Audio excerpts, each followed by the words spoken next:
Syria-bound London girls.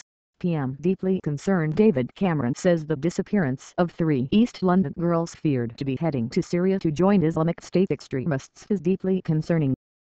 Shamima Begum, 15, Khadija Sultana, 16, and an unnamed 15-year-old friend, flew from Gatwick to Turkey on Tuesday.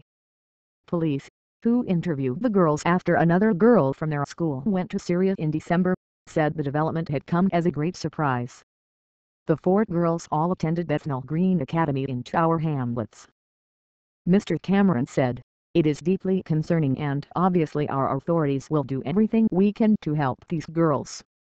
But it does make a broader point, which is the fight against Islamist extremist terror is not just one that we can wage by the police and border control. It needs every school, every university, every college, every community to recognize they have a role to play. We all have a role to play in stopping people from having their minds poisoned by this appalling death cult."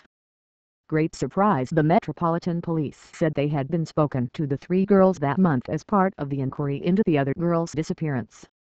The force said, "There was nothing to suggest at the time that the girls themselves were at risk, and indeed their disappearance has come as a great surprise, not least to their own families." The 3 girls they told their parents on Tuesday they were going out for the day, police said.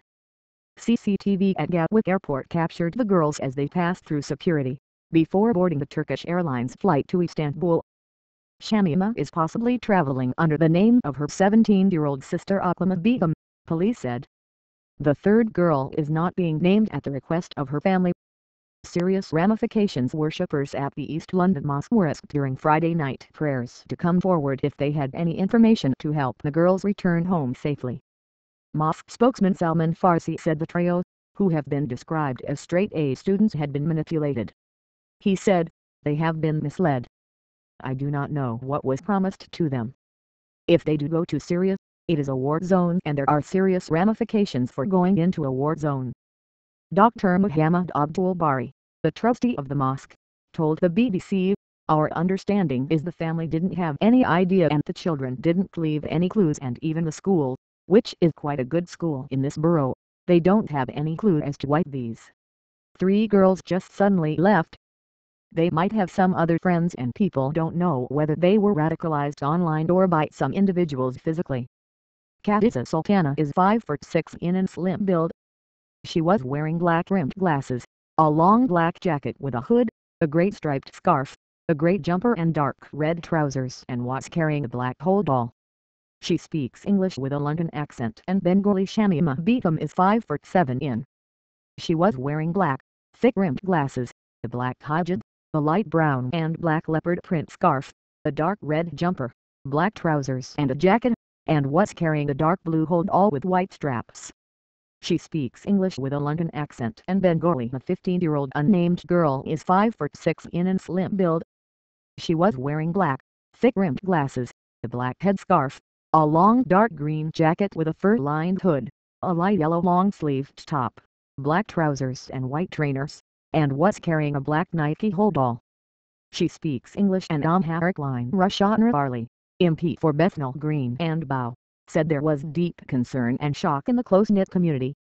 Speaking on BBC Radio 4's Today program about the possibility they were heading to Syria, she said, "We all of us hope that's not the case. But they left home without informing their families, left the country, which is extremely out of character, so these are our worst fears."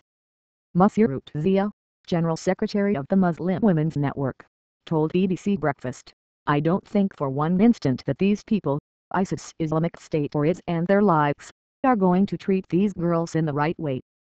They won't have rights, they won't be equal to their male counterparts, and I don't think that they know this at the moment, and they're going to be in for a real shock." She called for more training for airport staff to ask questions of those flying to border countries such as Turkey, and raised the possibility of parental consent to be given when teenagers were traveling abroad alone. Metropolitan Police Commander Richard Walton said he believed the girls would be in grave danger if they made it to Syria. He said he hoped they would hear our concerns for their safety and have the courage to return now, back to their families who are so worried about them. Police hope the girls may still be in Turkey, as severe winter weather is currently affecting transport links in the country. Abdul Samid, the parent governor at Bethnal Green Academy, said there was absolutely not any radicalization at the school. "I'm 100% confident, with the head and the senior leadership team and the whole school, that we've done everything to put in measures that safeguard all the children that attend the school," he said. Shadow Home Secretary Yvette Cooper said, "The idea of 15-year-old British schoolgirls setting off to Syria is very disturbing, and shows that more action is urgently needed to stop young people being drawn into extremism and conflict."